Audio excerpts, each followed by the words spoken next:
Dios les bendiga, hermanos, bienvenidos a este estudio del libro Cristo en los Evangelios Sinópticos, libro de estudio independiente escrito por Mike McLaughlin. Para mí es un placer poder compartir con ustedes esta enseñanza y les animo para que se sigan esforzando en aprender más de la palabra del Señor. Les recuerdo, hermano, que para sacar el mayor provecho de este video, lo recomendable será que también lea el libro Cristo en los Evangelios Sinópticos, escrito por Mike McLaughlin. Y no olvide suscribirse al canal para que esté al tanto y reciba notificaciones de los nuevos videos. Vamos a dar comienzo. Estamos todavía estudiando la unidad 2 de nuestro libro.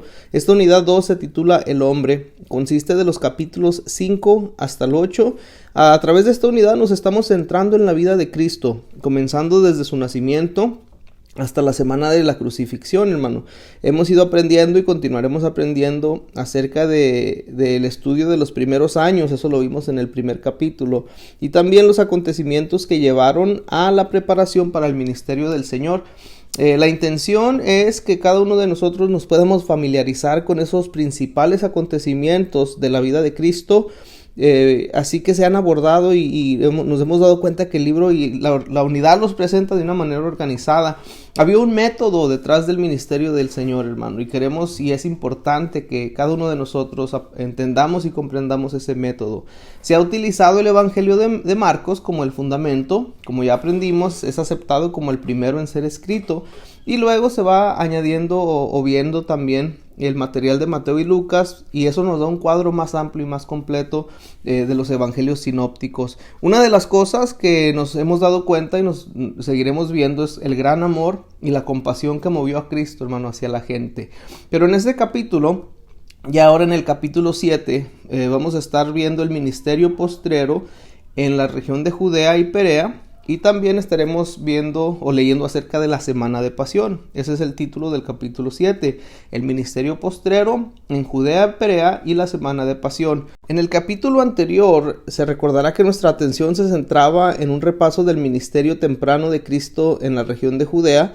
Después estuvimos aprendiendo acerca del amplio ministerio en Galilea, y esas fases del ministerio comenzaron con su bautismo y la tentación, y concluyeron cuando él se fue de Galilea para su ministerio postrero en Judea, que es lo que veremos. Ese ministerio, tanto en Judea como en Galilea, duró alrededor de 28 a 30 meses. Luego Cristo viaja hacia el sur para encarar esa fase final de su ministerio público.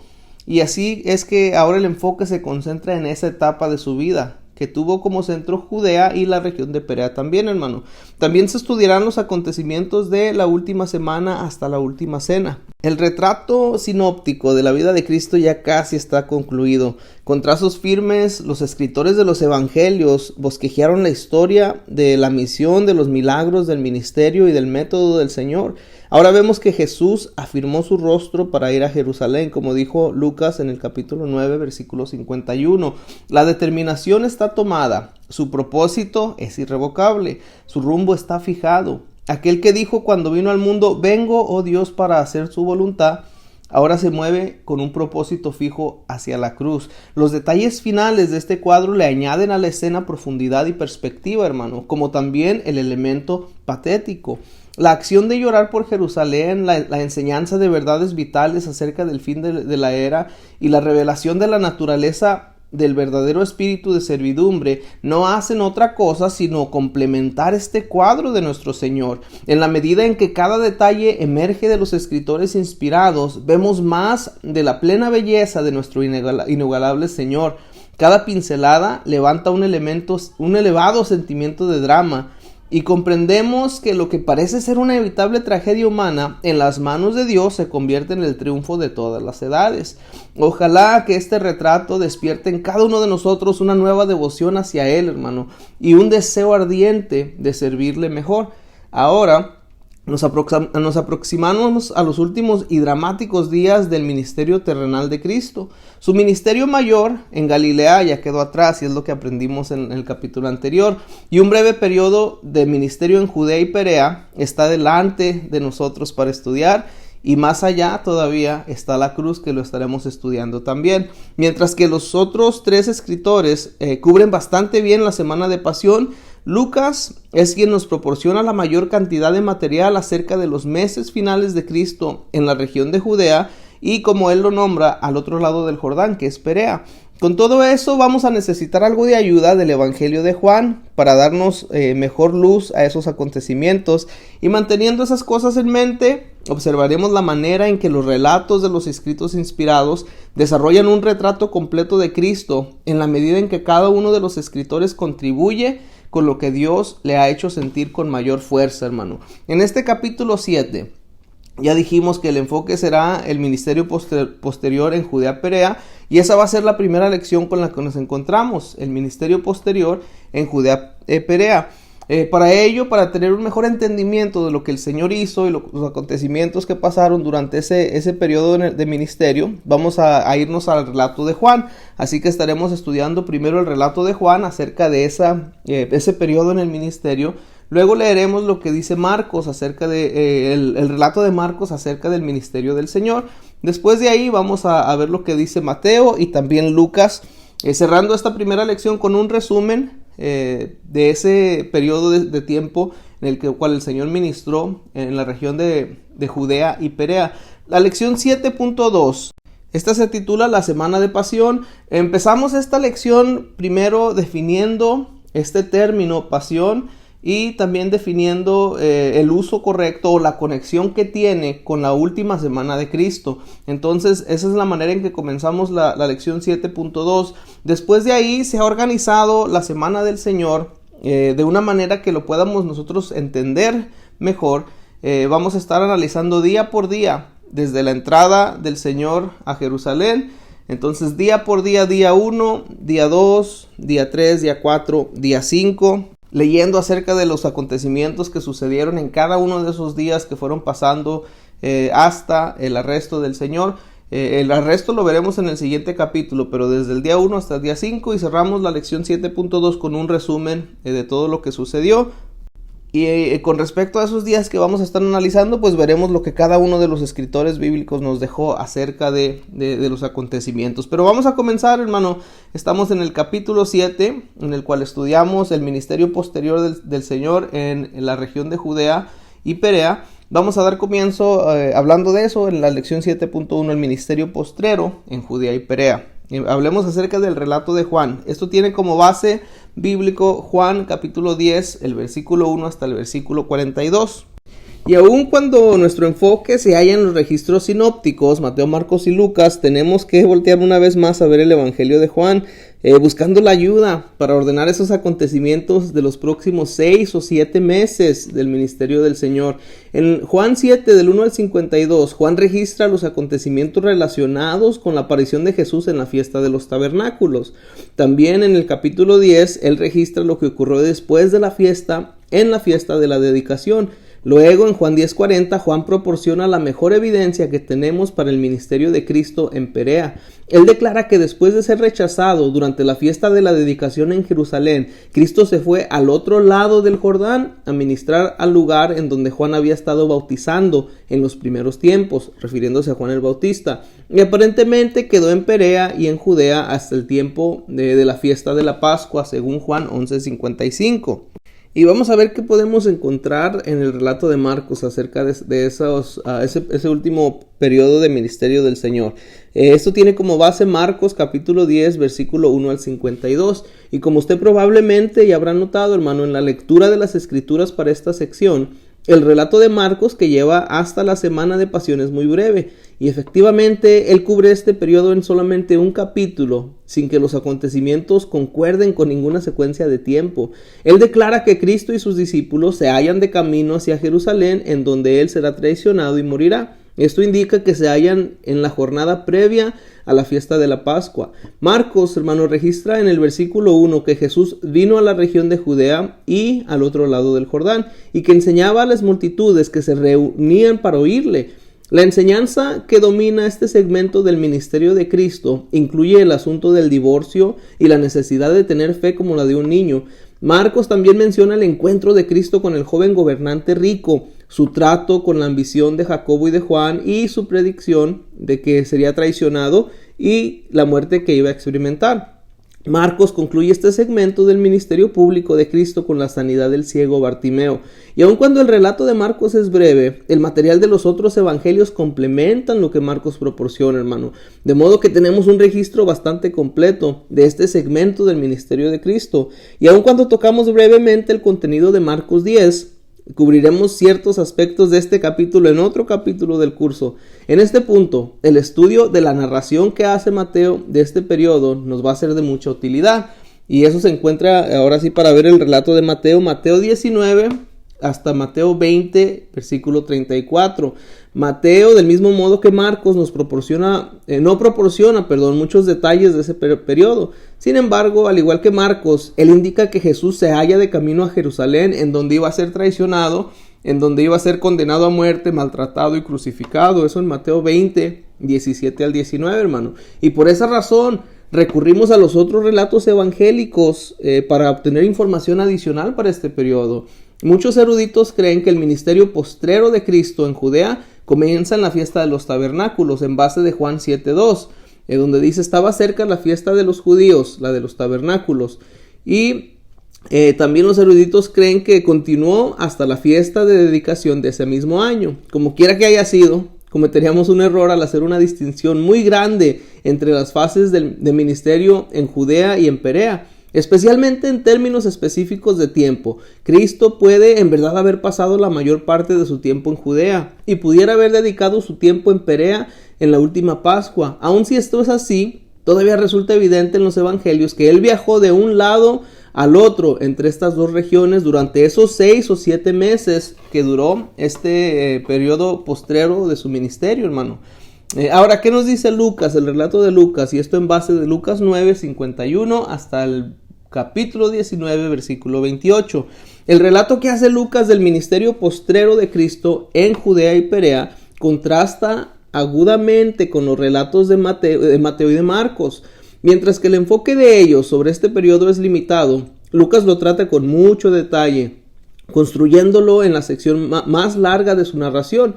Esta sección no solamente es la más larga de su evangelio, sino que es también la más difícil en cuanto a cronología, hermano. Aun cuando tengamos la sensación de que los acontecimientos que registra Lucas no siguen una cronología precisa, nos queda la impresión de que Cristo está cerca o caminando hacia Jerusalén. Y en contraste con los otros escritores de los evangelios, Lucas sugiere que el ministerio de Cristo en los meses finales pudiera no haber estado limitado a Judea y Perea. Basado en los otros relatos sinópticos y en los escritos de Juan, sabemos que Cristo viajó extensamente en Judea y Perea durante ese tiempo.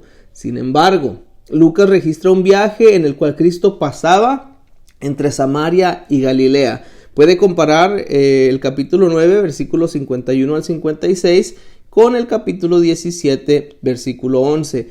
Ahí en Lucas 9, 51 al 56 nos indica que el viaje postrero de Cristo por Samaria no fue tan popular como había sido el primero, que se registra en Juan 4, del 4 al 42. Y Lucas es el único de los escritores de los evangelios que menciona la comisión y el envío de los 72. Eso está en Lucas capítulo 10. Este acontecimiento puede haber tenido lugar bien a fines del ministerio en Galilea o al comienzo del ministerio postrero en Judea, el cual estamos estudiando ahorita. Y aun cuando no podemos estar seguros de eso, hermano, el retorno de ellos parece haber sido después de que Cristo se retiró a la región de Judea. El tema principal de esta sección de la narración es la enseñanza. Aquí Cristo parece alternar entre discusiones con sus discípulos y debates con los líderes religiosos de Israel. Lucas registra varias de las parábolas de Cristo, como también varios milagros, y efectivamente gran parte del material de esta sección es exclusivo del Evangelio de Lucas. Aquí en el libro encontramos una lista de los asuntos principales que Lucas registra y que encontramos solamente en la narrativa de Lucas. Mire, aquí está en el listado 7. El primero es el viaje de Cristo por el límite entre Samaria y Galilea rumbo a Jerusalén. Eso está en Lucas 9 y también en Lucas 17. La misión de los 72, que solamente se encuentra en Lucas capítulo 10. La pregunta del intérprete de la ley y la parábola del buen samaritano, solamente en Lucas 10. La visita de Cristo a la casa de María y Marta en Betania, solamente en el capítulo 10 de Lucas. La enseñanza de Cristo acerca de la persistencia en la oración, eso nada más está en Lucas 11. La sanidad de la mujer encorvada en un día de reposo. solamente en Lucas 13, y Cristo cenando con un fariseo solamente se encuentra en Lucas 14. El resto de esta sección de Lucas incluye material que es similar al que presentaron tanto Mateo como Marcos. De la narración de Lucas resulta cada vez más claro que Cristo está llegando a ser el centro de una creciente controversia por causa de sus aseveraciones y de su ministerio. Lucas registra sus debates con los líderes religiosos y las lecciones que él les da en forma mucho más completa que cualquiera de los otros escritores sinópticos. Claramente, la cruz está convirtiéndose en el punto focal y Cristo se da cuenta que la hora de su destino se está aproximando. Así lo podemos entender de Mateo capítulo 20, 17 al 19, Marcos 10, 32 al 34 y la narración de Lucas capítulo 18, versículo 31 al 34. Este es entonces el relato de Lucas de este corto pero importante periodo del ministerio de Cristo, y como ya lo hemos afirmado, Lucas no nos da las ubicaciones exactas en donde ocurrieron muchos de los acontecimientos, ni coloca los acontecimientos dentro de una franja de tiempo. Y aun cuando podemos adoptar unas pocas ideas tentativas sobre esos asuntos, no deberíamos de ser muy rígidos en nuestras conclusiones, hermano. Lo último que encontramos en esta primera lección de 2 es un resumen de lo que fue el ministerio del Señor en esa región de Judea y Perea. Para resumir, lo que se hace se nos ofrece una lista de las siguientes observaciones generales. Mire, primero, este periodo cubre un espacio de tiempo posible alrededor de 6 a 7 meses, desde la fiesta de los tabernáculos hasta la última fiesta de la Pascua de Cristo. Segundo, el ministerio de Cristo durante este tiempo se centra casi totalmente en las regiones de Judea y Perea, con la posibilidad de un viaje ocasional a otras regiones. Mateo y Marcos tratan muy brevemente los acontecimientos de este periodo y dan poca evidencia que nos ayude a localizar esos acontecimientos, ya sea localizarnos geográficamente o cronológicamente. Lucas registra una cantidad considerable de material en esta sección, la que podemos clasificar como enseñanzas de Cristo. Efectivamente, él escribe más acerca de las enseñanzas de Cristo aquí que en cualquier otra parte de su narrativa evangélica. En la medida en que Lucas escribe, él tiende a alternar entre las enseñanzas privadas de Cristo a sus discípulos y los debates públicos con los intérpretes de la ley y los fariseos. Y le debemos al Evangelio de Juan gran parte de nuestra información acerca de este periodo. A medida de que el tiempo pasa, Cristo enfoca su atención de manera más completa sobre las enseñanzas en privado con sus discípulos, y mientras más se aproxima la crucifixión, llega a ser más crítica la necesidad de que un grupo de seguidores bien preparados continúe con la obra del Señor. Finalmente, por el tono de las enseñanzas y de las respuestas de Cristo, experimentamos esta sensación de una creciente ola de controversia a su ministerio y a sus reclamaciones. A pesar de los milagros y de la enseñanza sana, la incredulidad y la crítica van aumentando. Por último, aquí en la lección 7.1, al final hay un ejercicio que usted puede hacer si tiene el libro, en donde le nombra algunos eventos, parábolas o sanidades específicas y le pide que lo junte o que ponga en cuál de los evangelios se encuentra, si fue en Mateo y Marcos, si solamente es en Lucas, si solamente es en Mateo, solamente en Marcos, y así. Tómese el tiempo y haga también ese ejercicio. Pero eso es lo que encontramos para la sección 7.1. Vamos ahora a dar comienzo a la sección 7.2. Si necesita hacer una pausa, este sería un muy buen momento para pausar el video.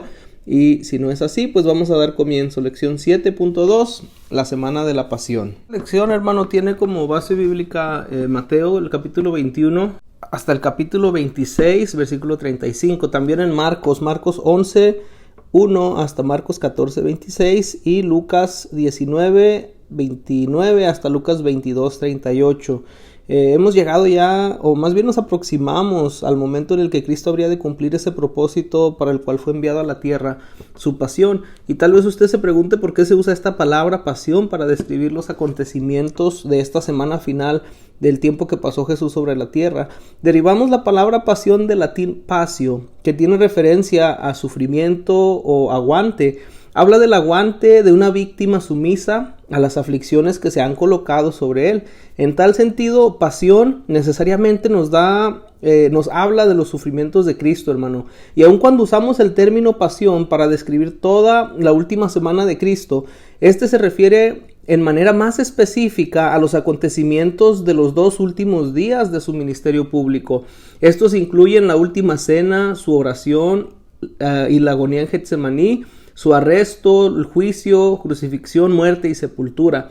Este término pasión, con esta connotación, fue usado por los escritores eclesiásticos latinos en fechas tan tempranas como en el segundo siglo después de Cristo. También apareció en las más tempranas letanías inglesas de los sufrimientos de Cristo, el libro de oración de 1549.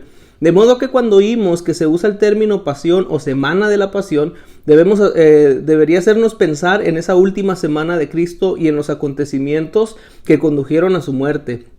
Y aun cuando nuestra meta sea discutir los acontecimientos de la última semana en forma lo más completo que se pueda, se ha buscado también hacerlo lo más fácil de entender como sea posible, y por esta razón se va a dar usted cuenta, se va a abordar la narración sobre una base diaria. Se va a evaluar las contribuciones de cada uno de los escritores mientras que se estudian los acontecimientos de cada uno de sus días. Y una vez más, pues dependemos de Marcos para la mayor parte de los detalles específicos. Marcos es quien proporciona el relato más claro de esos acontecimientos en una base diaria, a diferencia de Mateo de Lucas. Mire, por ejemplo, en ciertas ocasiones varios acontecimientos parecen ocurrir el mismo día. Sin embargo, al tratar los acontecimientos de esa semana, Marcos evita algo de confusión y relata los episodios a través de una narración que fluye con claridad y que se comunica fácilmente. Comenzaremos por mirar al día de la entrada triunfal de Cristo en Jerusalén. Y luego consideramos los acontecimientos de cada día y continuamos hasta llegar a la última cena y el momento de su arresto. Vamos a analizar este día 1, mire. Esto se encuentra en Mateo 21, del 1 al 11, Marcos 11, del 1 al 11 y Lucas 19, del 29 al 44. Aquí en este punto del día 1 hay una disparidad de opiniones acerca del primer día de la semana. Se encuentran que algunos opinan que fue el domingo, otros el lunes. Esto conduce a algo de discusión cuando se trata de identificar específicamente los días y los acontecimientos de la última semana o el resto de esa semana antes de la crucifixión de Cristo. Ya que este asunto, hermano, tiene opiniones encontradas, no deberíamos de ser demasiado enfáticos. Por lo tanto, el libro nos comenta que se ha adoptado el punto de vista que sostienen muchos en la más grande comunidad evangélica. Ese es que Cristo entró a Jerusalén el día domingo para la última cena. El domingo entonces representa el día de la entrada triunfal en la ciudad de Jerusalén, o el día 1.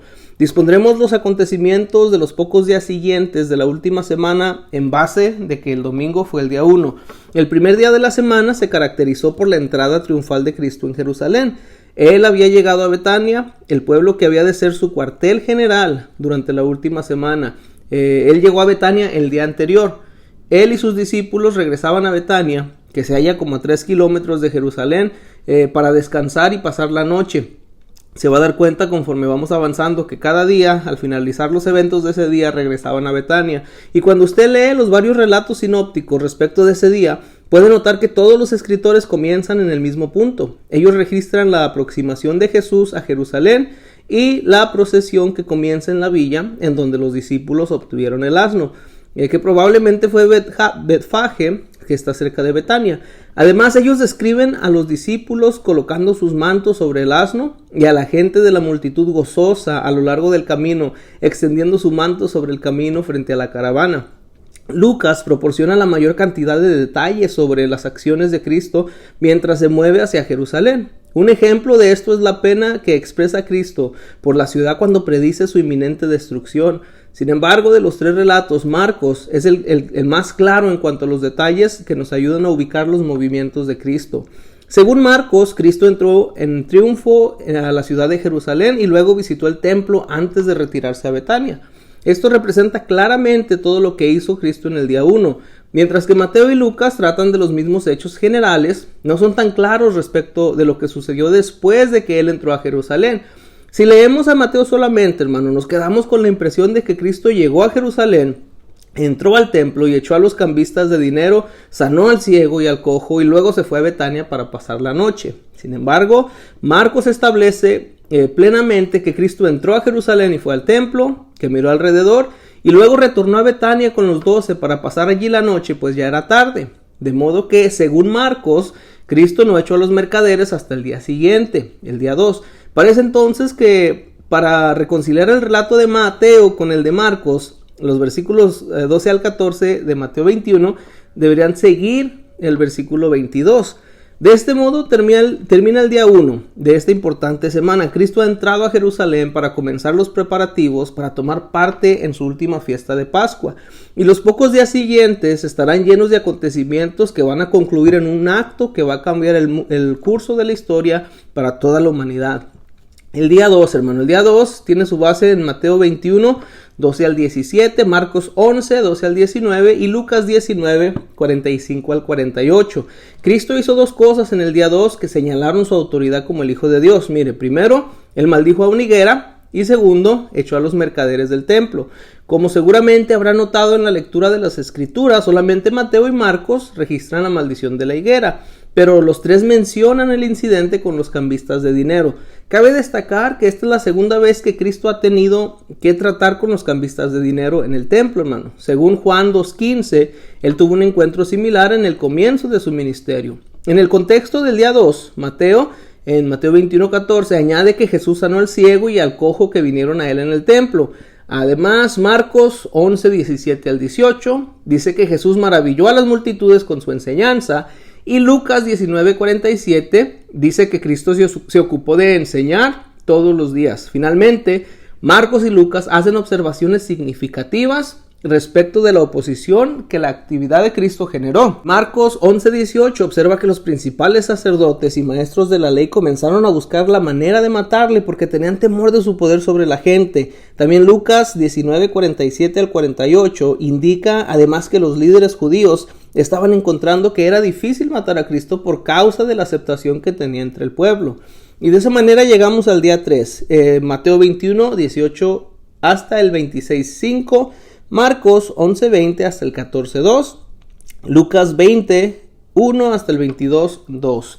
Y hasta este punto de la última semana los escritores sinópticos han necesitado de relativamente poco espacio para registrar esos acontecimientos principales de cada día. Efectivamente, lo que ellos registran para los dos primeros días cubre menos de 20 versículos en nuestras Biblias.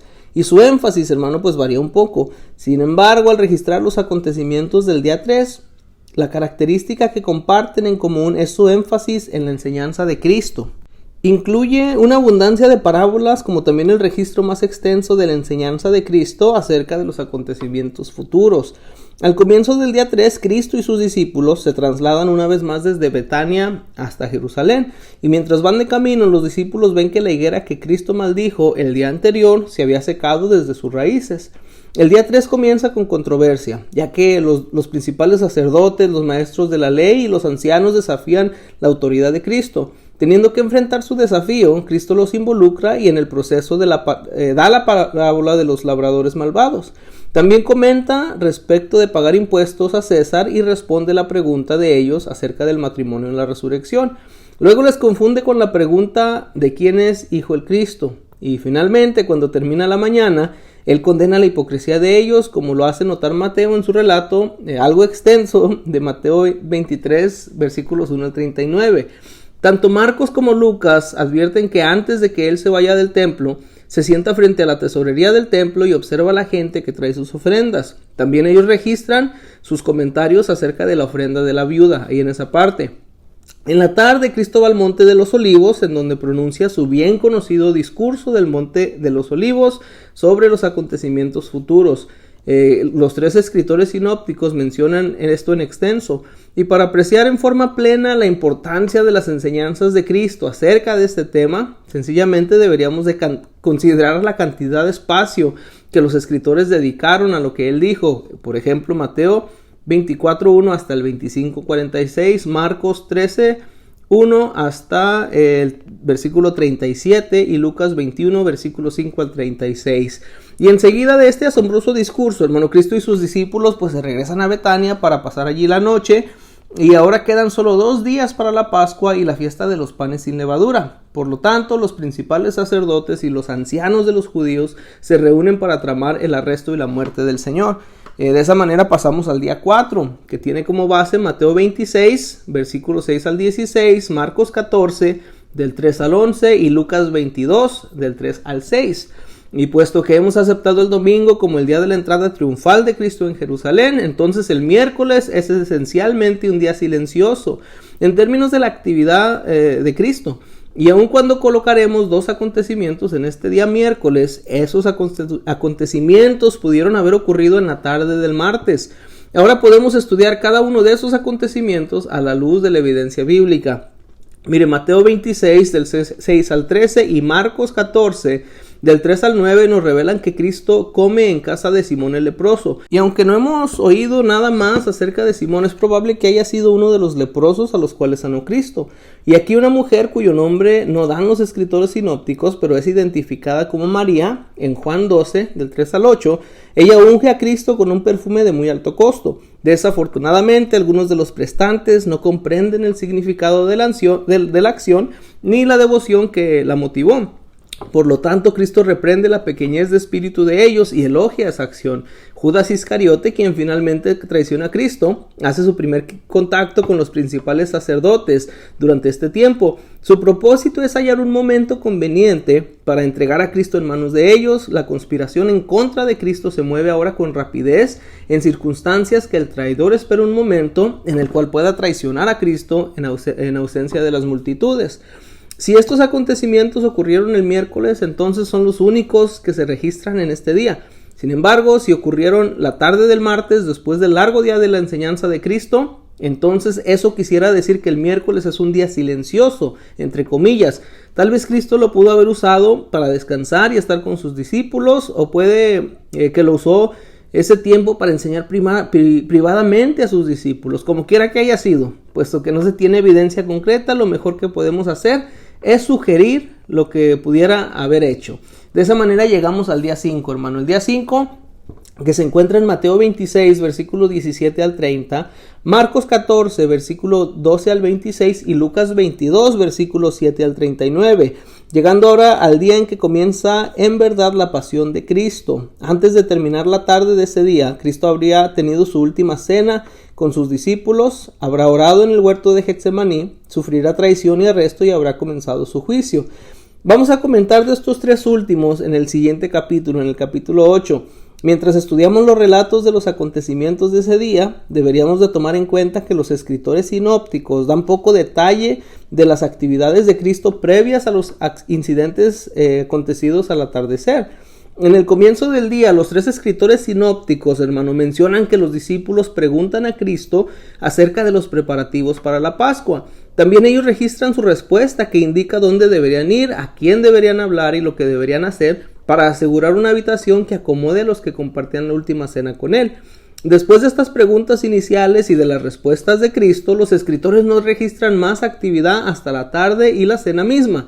Y antes de que discutamos la última cena y los acontecimientos relacionados, deberíamos mencionar que los eruditos mantienen un debate respecto de que si la última cena fue en verdad la cena pascual o la cena conmemorando la Pascua. Los evangelios sinópticos indican con claridad que así fue, pero Juan indica que la fiesta de la Pascua habría de celebrarse el viernes o día 6 en que Cristo fue crucificado. Así dice Juan 18:28 y el verso 39. Esto sugiere sencillamente que la última cena puede haber sido una comida diferente a la cena de conmemoración de la Pascua. Buena parte de los eruditos bíblicos cree que el peso de la evidencia favorece a este punto de vista presentado por los evangelios sinópticos. En otras palabras, que la última cena fue la cena conmemorando la Pascua. Este es el punto de vista que se ha adoptado para el curso, y en cuanto al punto de vista de Juan, creemos que puede explicarse de un modo creíble para apoyar este punto de vista. Se ha levantado el asunto aquí sencillamente para que usted sepa que a veces en el estudio de las escrituras se presentan dificultades de interpretación. Y cuando esto ocurre, pues se puede hallar ayuda en una buena cantidad de libros sanos que tienen su enfoque en asuntos de esa naturaleza. Y aun cuando los tres escritores incluyen detalles de la última cena, los registros de Mateo y Marcos son breves. Por lo tanto, de los escritores sinópticos, es Lucas el que comenta más extensamente la última cena. Y efectivamente, él incluye algunas cosas que los otros escritores omiten. Por ejemplo, durante la comida se levantó una disputa entre los discípulos acerca de cuál es el mayor entre ellos, Lucas 22:24.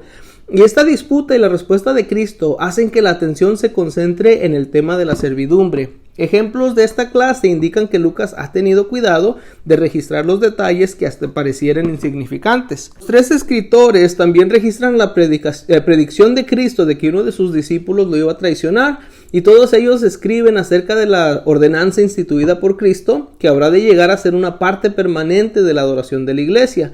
Y es bastante extraño que los escritores sinópticos no registran el episodio de Cristo lavando los pies de los discípulos. Solamente Juan menciona esa actividad en Juan 13, 4 al 5. Después de la cena de Pascua, Cristo y sus discípulos abandonan el aposento alto y van al monte de los olivos. Ahí él anuncia la negación de Pedro. Luego ellos van a Getsemaní, en donde Cristo ora fervientemente por algún tiempo hasta su arresto. La hora ya es avanzada y las fuerzas de las tinieblas se están moviendo para prenderle. Fortalecido por su comunión con el Padre, nuestro Señor, hermanos, se prepara para hacer el sacrificio final. Y de este modo se finaliza el día 5. Lo último que encontramos aquí en la lección es un resumen. Mire, como ya hemos visto, el Señor ha estado muy ocupado en la última semana. Por el contexto bíblico no nos cabe duda que Cristo está consciente del significado de ella. Él sabe que este es un tiempo difícil y traumático para los discípulos en general y desastroso para uno en particular, quien es Judas. Al principio, él se da cuenta que con la excepción de 2 o 3 días de la enseñanza y debate, él ha dicho todo lo que tiene que decir. Y por supuesto, él enseñará durante sus apariciones a los discípulos en un tiempo posterior a la resurrección, pero entonces ya la relación será diferente. Durante este tiempo logramos captar una vislumbre ocasional de la profundidad de sentimientos de Cristo. Su llanto sobre la ciudad de Jerusalén revela especialmente su preocupación, porque él conoce el destino último de la ciudad y de su gente. Y en ese mismo tono, él revela un bosquejo general del curso de la época en su enseñanza sobre el futuro. No sabemos si esta es la única vez que Cristo develó el futuro, pero lo que sí sabemos es que él eligió esta semana para dar algunas de sus enseñanzas más claras acerca de los acontecimientos del fin de esta era. Los 3 escritores sinópticos notan este énfasis y registran su enseñanza sobre el tema con detalles. El énfasis de esta semana parece estar más en la enseñanza de Cristo que en sus milagros. Efectivamente, estas enseñanzas le pusieron una aguda controversia con los líderes religiosos. También vemos un aumento de la actividad de los saduceos y de los escribas. En el pasado, los fariseos parecían ser los líderes religiosos que contendían mayormente con Cristo. Por supuesto que una razón para eso era la conexión que los fariseos tenían con las sinagogas que estaban dispersas por todo el territorio de los judíos. Los saduceos y principales sacerdotes, por otro lado, estaban confinados al templo en Jerusalén. No obstante, cuando los principales sacerdotes se dieron cuenta que las enseñanzas de Cristo estaban en conflicto con sus propios intereses, determinaron matarle. Y desde la perspectiva humana, entonces, fue tanta la ira de los saduceos como la de los fariseos lo que provocó la muerte a Cristo, hermano. A medida que los acontecimientos de la semana mueven hacia su culminación, vemos que Judas da lugar a la tentación de Satanás y que luego hace su trágica decisión. Aun cuando Cristo está plenamente consciente de esta acción traicionera, la presencia de los poderes de las tinieblas y todo de lo que ocurrirá, él no vacila en su decisión, que habrá de pagar la pena de los pecados de toda la gente y proveer una oportunidad para que sean libres de su poder. La mayoría de los cristianos haya dificultad para leer los relatos de esta semana sin sentir cómo la tensión va en aumento. Cuando uno intenta imaginarse estar en el lugar de Cristo mientras él ve desarrollarse proféticamente los acontecimientos, se da cuenta del acto notable que está a punto de ocurrir. El drama de las edades está a punto de alcanzar su hora crítica. Esta semana, que comenzó con la entrada triunfal en Jerusalén, llega hasta el huerto de Getsemaní. En nuestro próximo capítulo, el capítulo 8, se retoma la narración en Getsemaní y se continúa con ella hasta la ascensión de Cristo. De manera, llegamos al final de la lección 7.2, titulada La Semana de Pasión, y también terminamos todo el capítulo 7, en el cual estuvimos leyendo acerca del ministerio postrero de Cristo en la región de Judea y Perea, y también la Semana de Pasión. La lección 7.1 empezamos viendo lo que relata Juan acerca del ministerio de Cristo en Judea Perea. Después de eso leíamos lo que Marcos, Mateo y Lucas también tenían para decirnos y compartirnos acerca de eso, viendo un resumen, poniendo todo en conjunto en forma de resumen. Y la Semana de la Pasión estuvimos leyendo primero del término y cómo es que el término pasión se usa en conexión con la última semana de Cristo. Y después de ahí, pues la manera que se organizó el estudio para entenderlo mejor era estar estudiándolo por día. Establecimos que el día 1 lo considerábamos como el domingo y de ahí estuvimos viendo el día 2, 3, 4 y hasta el día 5. Dios le bendiga, espero que les haya ayudado.